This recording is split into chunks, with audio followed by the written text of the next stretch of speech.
Welcome to विद्यार्थी club. आज है 22 अगस्त 2020 और 22 अगस्त 2020 से करंट अफेयर के जितने भी इंपॉर्टेंट क्वेश्चन बन सकते हैं उन्हें आज हम इस वीडियो में डिस्कस करेंगे तथा उन इंपॉर्टेंट क्वेश्चन के साथ मैं आपको इंपॉर्टेंट फैक्ट भी बताऊंगा जो कि आपके कंपटीशन एग्जाम में बहुत ज़्यादा हेल्पफुल होंगे। तो इस वीडियो को आप लास्ट तक जरूर देखा करें।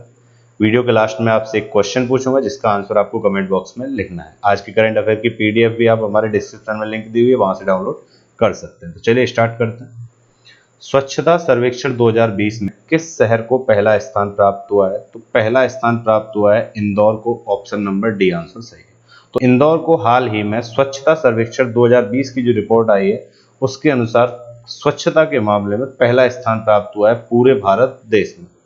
इंदौर की अगर बात करें तो पिछले 3 वर्षों से लगातार यही पहले नंबर पे आ रहा है स्वच्छता मामले में। ये कहाँ पड़ता है? तो ये MP यानी कि मध्य प्रदेश में इंदौर शहर आता है जो कि स्वच्छता के मामले में हमेशा क्या करता है? टॉप करता है।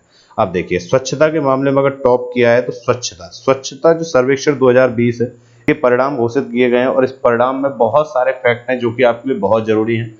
मैंने कुछ क्वेश्चंस इस वीडियो में डेवलप किए हैं जो कि स्वच्छता सर्वेक्षण 2020 से बन सकते हैं। कुछ क्वेश्चन में आपको डेटा बताऊंगा भी, वो आपको याद करना है। जैसे अगर हम बात करें, पहले स्थान पर इंदौर रहा है, दूसरे स्थान पर कौन सा रहा है? सूरत, और तीसरे स्थान पर नवी मुंबई।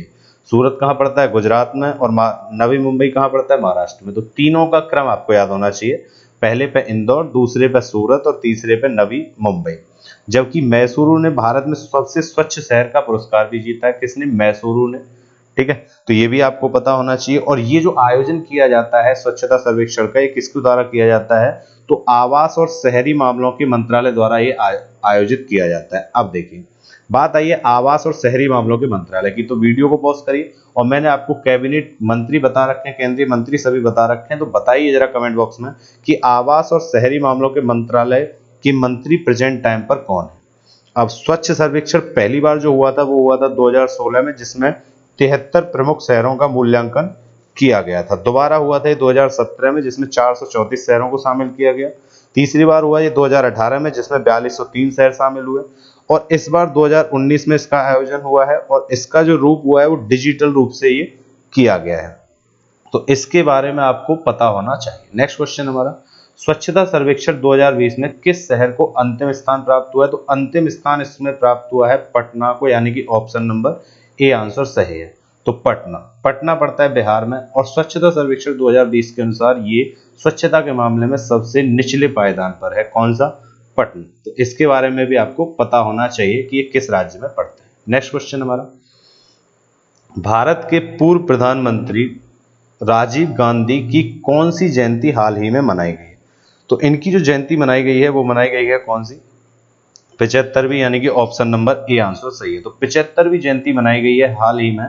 किसकी? राजीव गांधी की। अब राजीव गांधी की जो 75वीं जयंती मनाई गई है वो मनाई गई है कब?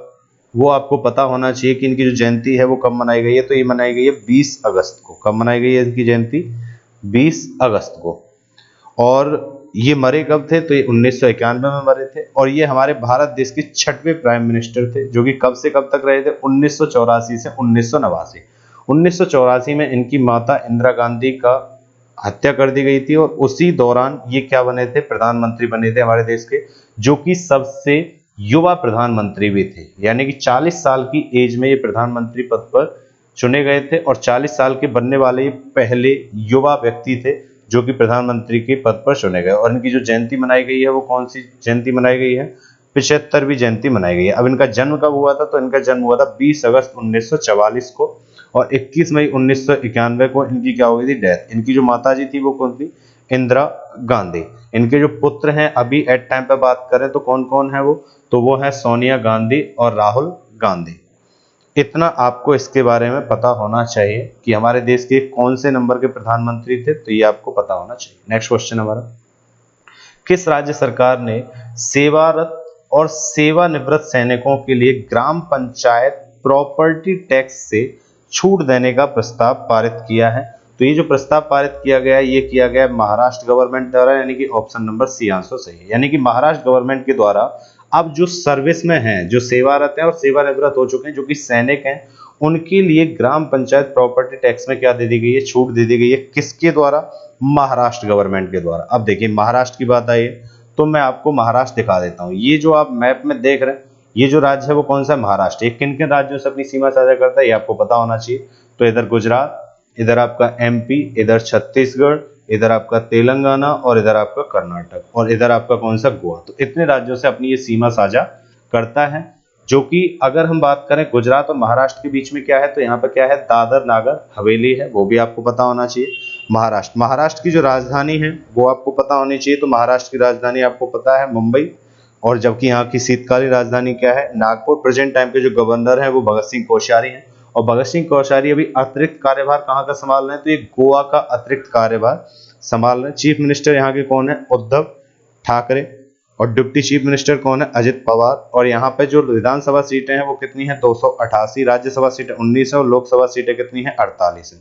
एरिया रैंक के हिसाब से कौन से नंबर पे आता है, तीसरे नंबर पे। और पॉपुलेशन रैंक के हिसाब से कौन से नंबर पे आता है, दूसरे नंबर पे। पॉपुलेशन रैंक में पहले नंबर पे कौन है, उत्तर प्रदेश है, आपको पता ही है। और भारत का जो सबसे बड़ा बंदरगाह मुंबई है वो भी कहाँ पर है, महाराष्ट्र में। तो इतनी बातें आपको महाराष्ट्र के बारे में पता होनी चाहिए।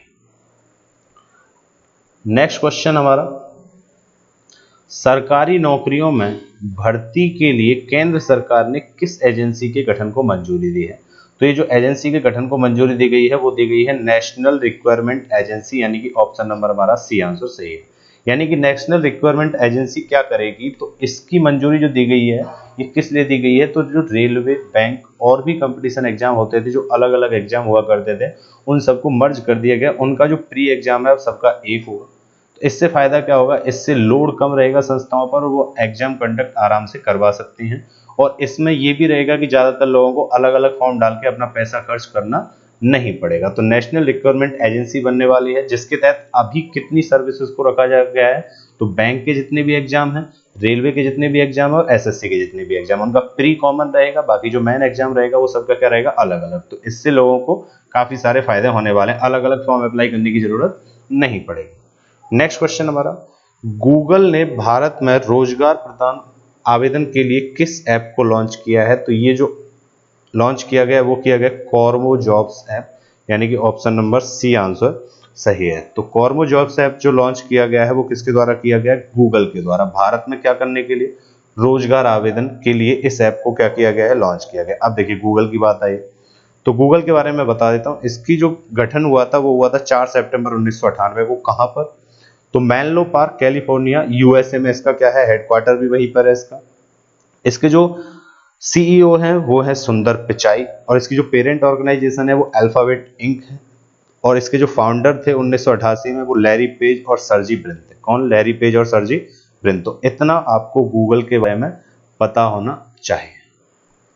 नेक्स्ट क्वेश्चन हमारा, चंद्रयान 2 ने चंद्रमा की कक्षा में कितने वर्ष पूरे कर लिए हैं। तो ये जो वर्ष पूरे कर लिए हैं, ये वर्ष पूरे कर लिए हैं 1 वर्ष, यानी कि ऑप्शन नंबर हमारा बी आंसर सही है। तो आपको पता है पिछले वर्ष 2019 में चंद्रयान 2 को भेजा गया था किसके द्वारा, इसरो के द्वारा।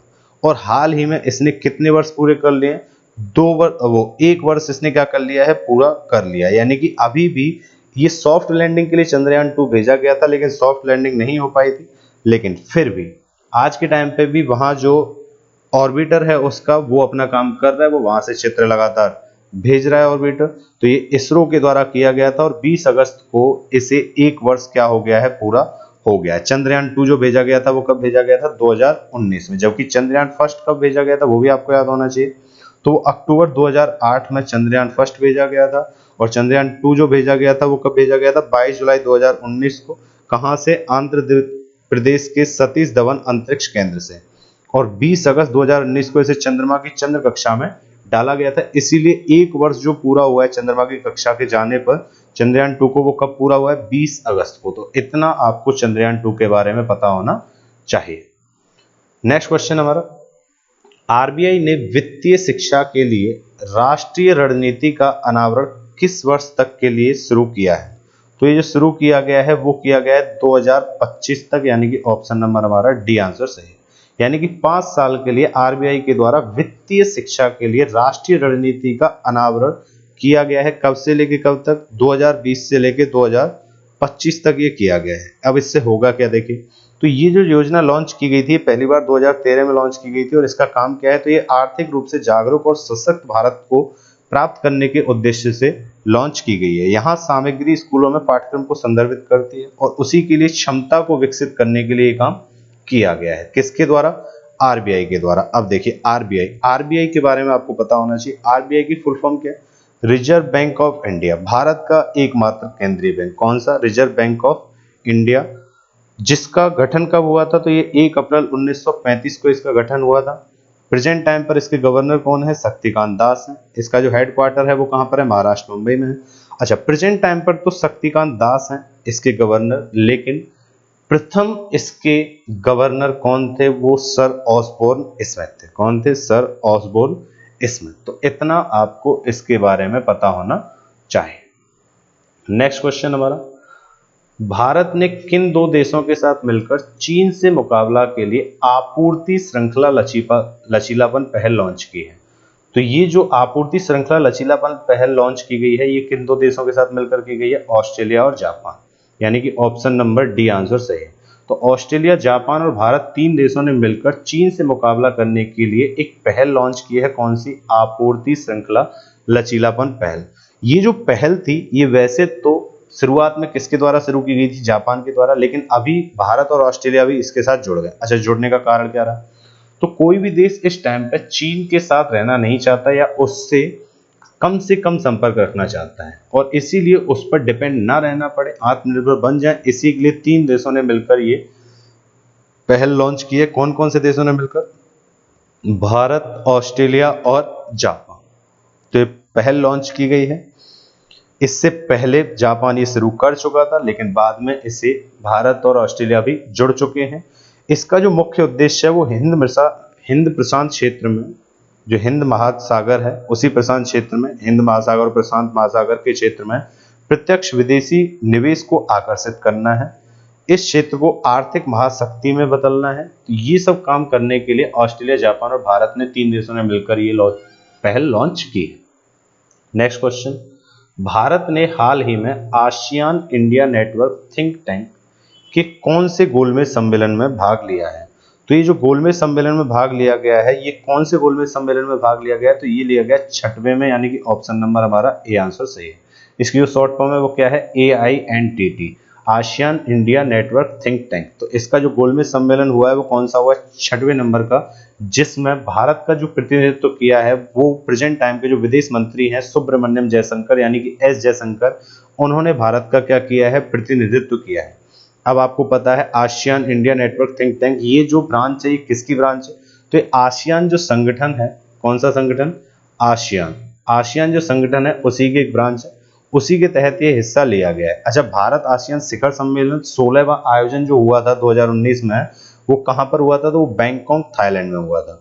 अब आसियान में कौन कौन से सदस्य देश हैं? तो इसमें आपको पता होना चाहिए Indonesia, Malaysia, Philippines, Singapore, Thailand, Brunei, Laos, Vietnam, Myanmar और कम्बोडिया। यानी कि भारत आसियान देशों में शामिल नहीं है, लेकिन फिर भी इन्होंने इसमें शामिल होने की बात कही है। और आसियान का जो आदर्श वाक्य है वो क्या है? 1 विजन, 1 आइडेंटिटी एंड 1 कम्युनिटी। तो इतना आपको इसके बारे में पता होना चाहिए। नेक्स्ट क्वेश्चन हमारा, विश्व वरिष्ठ नागरिक दिवस कब मनाया जाता है? तो विश्व वरिष्ठ नागरिक दिवस जो मनाया जाता है प्रतिवर्ष, वो कब मनाया जाता है? तो वो आपको पता होना चाहिए। तो ये मनाया जाता है 21 अगस्त को, यानी कि ऑप्शन नंबर बी आंसर हमारा सही। तो विश्व वरिष्ठ नागरिक दिवस मनाया जाता है प्रतिवर्ष 21 अगस्त को। अब ये मनाया क्यों जाता है? तो इसका उद्देश्य वरिष्ठ नागरिकों की परिस्थितियों के बारे में जागरूकता उत्पन्न करने के लिए और उनकी सहायता करने के लिए इसकी शुरू किया गया था। किसके द्वारा? तो ये शुरू किया गया था संयुक्त राष्ट्र संघ के द्वारा, जिसे 14 दिसंबर 1990 में घोषणा की गई थी कि 21 अगस्त को प्रतिवर्ष विश्व वरिष्ठ नागरिक दिवस मनाया जाएगा। कब? 14 दिसंबर 1990। जबकि इसकी शुरुआत पहले कहां से हुई थी? तो अमेरिकी राष्ट्रपति रोनाल्ड रीगन ने इसकी शुरुआत की थी। कब? 1988 में। लेकिन संयुक्त राष्ट्र महासभा ने इसे कब अनुमोदित किया? तो 1990 में। तो इतना आपको इसके बारे में पता होना चाहिए। अब देखिए, दिवस की बात आई है तो आप वीडियो को पॉज करिए और अगस्त माह में मैंने जितने भी दिवस आपको बताए हैं उन्हें सीरियल क्रम में लिखने की हैबिट बनाएंगे, वो दिवस अपने आप आपको याद हो जाएंगे। और आपको पता है एक ना एक दिवस हर एक एग्जाम में पूछा ही जाता है, जो कि आपके लिए बहुत ज़्यादा इंपॉर्टेंट है। तो आप वीडियो को पॉज करें और जितने भी दिवस हैं आप उनके बारे में लिखें। नेक्स्ट क्वेश्चन हमारा, राष्ट्रीय कैंसर रजिस्ट्री कार्यक्रम रिपोर्ट 2020 के अनुसार 2025 तक कैंसर रोगियों की संख्या कितनी हो जाएगी? तो ये संख्या बताई गई है 15.7 लाख। 2025 तक 15.7 लाख अनुमानित लोगों की 2025 तक कैंसर रोगियों की संख्या होने वाली है। अच्छा, प्रेजेंट टाइम पे कितनी है? तो प्रेजेंट टाइम पे 13.9 लाख। और ये किसके द्वारा बताया गया? तो ये ICMR जो इंडियन काउंसिल रिसर्च है उसके द्वारा ये रिपोर्ट तैयार की गई है, राष्ट्रीय कैंसर रजिस्ट्री कार्यक्रम रिपोर्ट 2020। तो इतना आपको इसके बारे में पता होना चाहिए। नेक्स्ट क्वेश्चन हमारा, कौन सा राज्य स्थानीय लोगों के लिए राज्य सरकार की नौकरियों में आरक्षण की शुरुआत करने वाला है? तो ये शुरुआत करने वाला है मध्य प्रदेश, यानी कि ऑप्शन नंबर हमारा बी आंसर सही है। तो मध्य प्रदेश में क्या किया जाएगा, जितनी भी स्थानीय लोग हैं उनके लिए राज्य सरकार की नौकरियों में क्या प्रदान किया जाएगा? आरक्षण। इसका मतलब क्या है? तो इसका मतलब ये है कि मध्य प्रदेश में किसी अन्य राज्य का कोई भी व्यक्ति वहां जाके नौकरी नहीं कर सकेगा, लेकिन वो पूर्ण रूप से अभी लागू नहीं हुआ है। और पूर्ण रूप से लागू होने में उन्होंने केवल क्या कहा है कि आरक्षण दिया जाएगा, पूर्ण रूप से बंद नहीं किया जाएगा। यानी कि ज्यादा से ज्यादा जो परसेंटेज है वो किसको दिया जाएगा? मध्य प्रदेश के लोगों को। इसी प्रकार से कई और भी राज्य पहले ऐसा कर चुके हैं, जो कि मध्य प्रदेश जिनकी तर्ज पर ये काम कर रहा है। अब वो कौन कौन से राज्य हैं तो वो भी आपको पता होना चाहिए कि कौन कौन से राज्य हैं जो इससे पहले कर चुके हैं। तो उनके बारे में मैं आपको बता देता हूं। जैसे झारखंड ने स्थायी निवासियों के लिए 75% निजी क्षेत्र की नौकरियों के लिए आरक्षण की घोषणा कर दी है। और हरियाणा राज्य ने झारखंड के समान 75% आरक्षण कोटा अध्यादेश को भी मंजूरी दे दी है। तो हरियाणा भी दे दिया और झारखंड ने भी दे दिया। और उसी तर्ज पर कौन चल रहा है? मध्य प्रदेश। अच्छा, कुछ लोगों को अब भ्रम हो रहा है कि क्या इसमें भारतीय संविधान अनुच्छेद 6 धर्म जाति लिंग के आधार पर क्या भेदभाव हो रहा है? तो ऐसा नहीं है, इसमें कुछ अपवाद हैं। जैसे निवासियों के लिए कोई भी राज्य रोजगार संरक्षित कर सकता है। निवासियों के लिए, जो वहां के स्थानीय निवासी हैं, उनके लिए कोई भी राज्य रोजगार संरक्षित कर सकता है, तो ये उसकी अवहेलना नहीं। अब बात आई है मध्य प्रदेश की। तो देखिए, मध्य प्रदेश के बारे में आपको बता देता हूँ। ये जो आप राज्य देख रहे हैं ये हमारा मध्य प्रदेश राज्य किन किन राज्यों से अपनी सीमा साझा करता है? तो गुजरात, राजस्थान, उत्तर प्रदेश, छत्तीसगढ़ और महाराष्ट्र, इतने राज्यों से अपनी ये सीमा साझा करता है। सबसे ज्यादा जो वन पाए जाते हैं वो कहाँ पे पाए जाते हैं? मध्य प्रदेश में पाए जाते हैं। राजधानी इसकी भोपाल है। सबसे बड़ा शहर इंदौर है, जो कि सबसे स्वच्छ शहर भी है पिछले 3-4 वर्ष से। भाषा यहाँ की हिंदी, सिंधी, बुंदेली है। गठन कब हुआ था? 1 नवंबर 1956। प्रेजेंट टाइम पे जो गवर्नर हैं वो कौन है इसके? आनंदीबेन पटेल है। जो प्रेजेंट टाइम पर CM है वो कौन है? शिवराज सिंह चौहान है। और हेडक्वार्टर कहाँ है इनका? उच्च न्यायालय जबलपुर। आनंदीबेन पटेल कौन है? तो आपको पता है उत्तर प्रदेश की भी गवर्नर यही है, क्योंकि हाल ही में यहाँ पे गवर्नर की क्या हो गई थी? डेथ हो गई थी। सबसे ऊंची जो चोटी है वो कौन सी है इसकी? धूपगढ़ पंचमढ़ी में, 1350 मीटर ऊंची। यहाँ के जो राष्ट्रीय उद्यान है, सबसे ज्यादा जो राष्ट्रीय उद्यान है वो मध्य प्रदेश में। कौन कौन से? बांधवगढ़, कान्हा, सतपुड़ा, संजय गांधी, माधव, वन विहार, जीवाश्म, पन्ना, पेंच। विश्व का जो प्रथम व्हाइट टाइगर सफारी है जू मुकुंदपुर में कहाँ पर स्थित है? सतना में है। यहाँ के जो गायक हैं फेमस वो तानसेन और बैजू बावरा हैं, जो कि ग्वालियर में जन्म हुआ था इनका। यहाँ के जो लोक नृत्य हैं वो आपको पता होने चाहिए। तो बधाई, राई, सायरा, जावरा, बरेदी, कर्म काठी, आग, बगोरिया, लहगी, घोड़ी, मटकी, बिरहा, ये सब क्या है? यहाँ के लोक नृत्य। यहाँ का जो खेल है वो क्या है वो भी आपको पता होना चाहिए। तो मलखम यहाँ का क्या है? खेल है। तो इतना आपको मध्य प्रदेश के बारे में जानकारी होनी चाहिए। नेक्स्ट क्वेश्चन हमारा, राष्ट्रीय स्वच्छता सर्वेक्षण 2020 के अनुसार गंगा टाउन की श्रेणी में सबसे स्वच्छ शहर कौन सा है? तो ये जो शहर है वो कौन सा है? वाराणसी। यानी कि ऑप्शन नंबर हमारा बी आंसर सही है। तो आपको पता है उत्तर प्रदेश का जो शहर वाराणसी है वो गंगा शहर के तट पर स्थित है। और गंगा टाउन के सबसे स्वच्छ शहरों में जो नाम आया है वो किसका आया है? वाराणसी का आया है। अब देखिए, वाराणसी के बारे में बात आई है तो वाराणसी, मैंने कुछ टाइम पहले आपको बताया था कि वाराणसी का ही एक जो रेलवे प्लेटफॉर्म है उसका नाम बदलकर वाराणसी रेलवे जंक्शन कर दिया गया। तो वो उसका नाम आप लिखिए, वीडियो को पॉज करिए और उसके बारे में आप लिखिए कि किस रेलवे स्टेशन का नाम परिवर्तित करके वाराणसी रेलवे स्टेशन कर दिया गया। नेक्स्ट क्वेश्चन हमारा, किस देश ने अपने स्थानीय रूप से निर्मित बैलिस्टिक मिसाइल शहीद कासिम सुलेमानी प्रदर्शित की है? तो शहीद कासिम सुलेमानी जो प्रदर्शित की गई है वो किसके द्वारा की गई है? तो वो की गई है ईरान देश के द्वारा। यानी कि ऑप्शन नंबर हमारा बी आंसर सही है। तो ईरान देश के द्वारा हाल ही में अपनी स्थानीय यानी कि स्वदेशी निर्मित बैलिस्टिक मिसाइल शहीद कासिम सुलेमानी का क्या किया है, प्रदर्शन किया है, यानी कि उद्घाटन किया है। किस देश ने किया है? ईरान ने। अब ये है क्या? तो एक बैलिस्टिक मिसाइल है जो कि सतह से सतह पर मार करती है और जिसकी जो रेंज है वो 1400 किलोमीटर है, जिसका नाम शहीद कासिम सुलेमानी रखा गया है। ठीक है, तो शहीद कासिम सुलेमानी। अब ईरान की बात आई है। देखिए, ईरान के बारे में आपको पता होना चाहिए कि ईरान जो देश है वो एक मध्य एशिया का देश है। कहाँ का देश है ईरान? मध्य एशिया का देश है, जिसकी राजधानी क्या है? तेहरान। राजधानी क्या है इसकी? तेहरान। इसी को ईरान और पर्सिया भी कहा जाता है। पर्सिया जो देश है वो भी कौन सा है? ईरान ही है। यहाँ के जो प्रेजेंट टाइम के प्रेसिडेंट है वो हसन रूहानी है। कौन है? हसन रूहानी है यहाँ के प्रेजेंट टाइम के प्रेसिडेंट। और यहाँ के फर्स्ट वाइस प्रेसिडेंट कौन है? इसाक जहांगीरी, जो कि पहली बार वाइस प्रेसिडेंट यहाँ पे बने। इससे पहले कोई भी नहीं था। और यहाँ की जो करेंसी है वो क्या है? रियाल है। तो इतना आपको ईरान के बारे में पता होना चाहिए। अब देखिए, मैंने आपको पिछली क्लास में एक क्वेश्चन पूछा था जिसका कई लोगों ने आंसर बहुत डिटेल में किया। बहुत अच्छी बात है। मैं यही चाहूंगा कि सब लोग आंसर डिटेल में लिखने की हैबिट बनाएं। क्वेश्चन था, सीमा सुरक्षा बल के महानिदेशक कौन नियुक्त हुए हैं? तो वो कौन थे? राकेश अस्थाना। ऑप्शन सही था, तो आंसर डी सही था इसका, और जो कि ज़्यादातर लोगों ने इसका आंसर सही किया है। बट ज़्यादातर लोगों ने कमेंट में आंसर नहीं लिखा और डिटेल में नहीं लिखा। तो मैं उनसे यही कहूँगा कि आंसर हमेशा डिटेल में लिखा करें और लिखने की हैबिट बनाएं। अब आपके लिए कल के लिए क्वेश्चन है, किस निर्वाचन चुनाव आयुक्त ने हाल ही में अपने पद से इस्तीफा दे दिया है? तो वो उसका आंसर आपको बताना है प्लस। निर्वाचन चुनाव आयोग, जो चुनाव निर्वाचन आयोग है उसके बारे में पूरा डिटेल में लिखना है। जितना मैंने आपको बताया था पूरा डिटेल में आपको लिखना है। अगर ये वीडियो आपको पसंद आया है, नहीं आया है, वो आप कमेंट बॉक्स में जरूर बताएं। अगर पसंद आया तो लाइक करें और पसंद नहीं आया तो डिसलाइक करें। कुछ ना कुछ रिस्पॉन्स जरूर किया कीजिए। और अगर आपको ये वीडियो पसंद आया हो, अपने ग्रुप स्टडी जितने भी हैं फेसबुक व्हाट्सएप उनमें सेंड कर दिया करें। और अभी तक चैनल को सब्सक्राइब नहीं किया तो चैनल को सब्सक्राइब कर लो और साथ में बेल आइकन को भी प्रेस कर लो। अगर आप हमें कोई सुझाव देना चाहते हैं तो कमेंट बॉक्स में कोई भी सुझाव लिख सकते हैं। Thank you.